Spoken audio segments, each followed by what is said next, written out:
இணைப்பில் இணைகிறார் தமிழ்நாடு காங்கிரஸ் கமிட்டியின் தலைவர் செல்வ பெருந்தகை. வணக்கம் சார், சொல்லுங்கள்.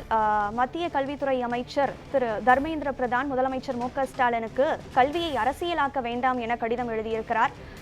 இந்த கடிதத்தில் அவர் குறிப்பிட்டிருக்கும் கருத்துக்கள் பற்றி உங்களுடைய பார்வை என்ன? காலையில 9 மணிக்கு தான் இந்த கடிதம் வந்து சேர்வதற்கு முன்னாடி ஒரு கண்டன பதிவை போட்டிருந்தோம். ஐஐடிக்கு வருகின்ற தர்ம பிரதானை எதிர்த்து கருப்பு கொடி அறப்போராட்டம் நடத்தப்படும் என்று நான் கொடுத்த அறிக்கைக்கு 1 மணி நேரத்திலே இவர் இப்படி ஒரு கடிதத்தை எழுதியிருக்கிறார்.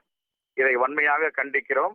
தமிழ்நாட்டு மக்களின் மனசாட்சியாக தமிழ்நாட்டு மக்களுடைய முதலமைச்சராக இருக்கின்ற மாண்பு முதலமைச்சர் தளபதி அவர்கள் மும்மொழி கொள்கை வேண்டாம், புதிய கல்விக் கொள்கை வேண்டாம், இது சமூக நீதிக்கான மண், இந்த மண்ணிலை ஒருபோதும் ஏற்றுக்கொள்ள மாட்டார் என்று அவர் ஏற்கனவே தெளிவாக கடிதம் எழுதிவிட்டார்.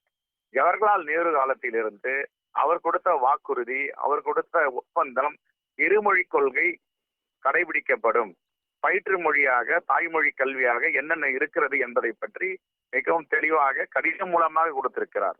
அதற்கு பிறகு வந்த லால் பகதூர் சாஸ்திரியும் இருமொழி கொள்கை கடைபிடிக்கப்படும் என்று சொன்னார். அதற்கு பிறகு வந்த அன்னை இந்திரா காந்தி, தலைவர் ராஜீவ் காந்தி அனைவரும் இருமொழி கொள்கையை தமிழ்நாட்டில் பின்பற்றலாம் என்ற உறுதிமொழி அளித்தார்கள். இப்பொழுது என்ன இவர்களுக்கு பிரச்சனை? எதற்காக மும்மொழி கொள்கையை கொண்டு வருகிறார்கள்? என்ன தமிழ்நாட்டு மக்கள் மீது இவர்களுக்கு பற்று? என்ன தமிழ்நாட்டு மக்கள் மீது இவர்களுக்கு உரிய கரிசனம்?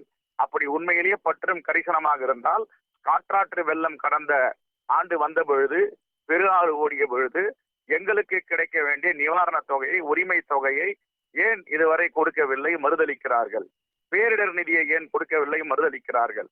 2 நாட்களுக்கு முன்பு அறிவிப்பு செய்த நாடாளுமன்றத்திலே நிர்மலா சீதாராமன் அவர்கள் எல்லா மாநிலங்களுக்கும் பேரிடர் நிதி, பாதிக்காத மாநிலங்களுக்கு, மிகப்பெரிய பாதிப்புக்குள்ளாகிய செங்கல்பட்டு மாவட்டம், காஞ்சிபுரம் மாவட்டம், திருவள்ளூர் மாவட்டம், சென்னை மாவட்டம், தென் பகுதியில தூத்துக்குடி மாவட்டம், எவ்வளவு பெரிய சீற்றம் ஏற்பட்டது.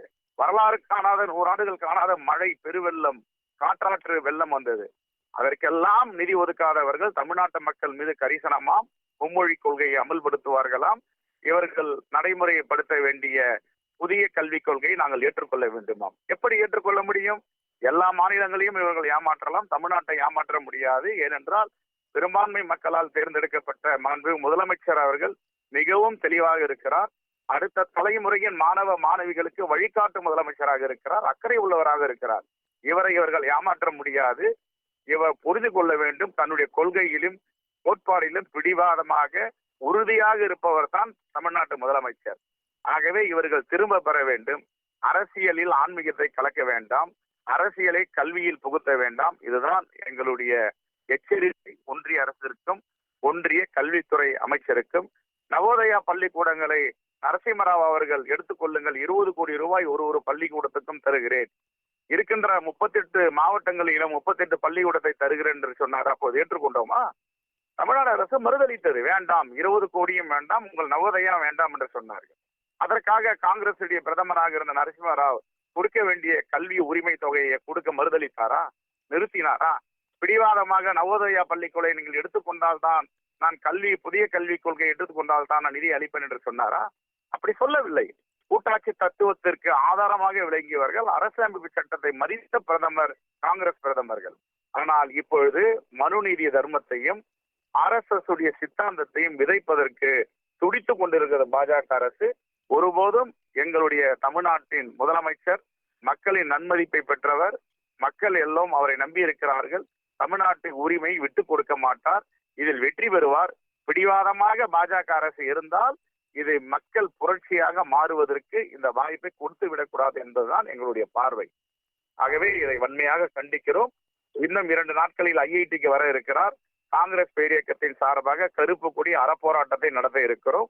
இது கண்டனத்துக்குரியது. இன்னும் சொல்ல போனால் எங்களுடைய எதிர்கட்சியாக இருக்கின்ற அதிமுக, அவர்கள் கூட்டணியில் இருக்கின்றவர்கள் கூட இதை கடுமையாக எதிர்க்கிறார்கள், பாஜகவை தவிர.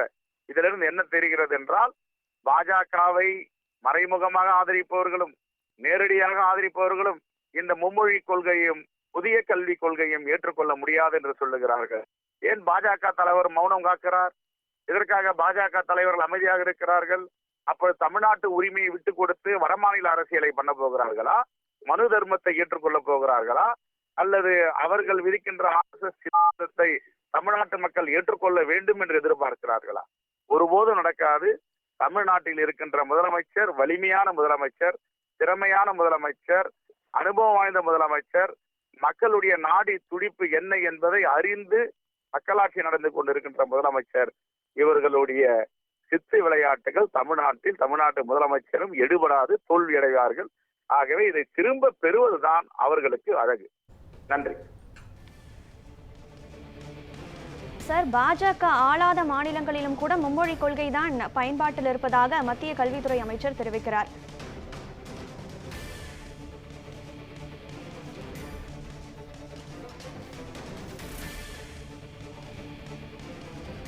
இணைப்பில் இணைந்து மும்மொழி கொள்கை பற்றிய உங்களின் நிலைப்பாடை பதிவு செய்தமைக்கு நன்றி திரு செல்வ பெருந்தகை.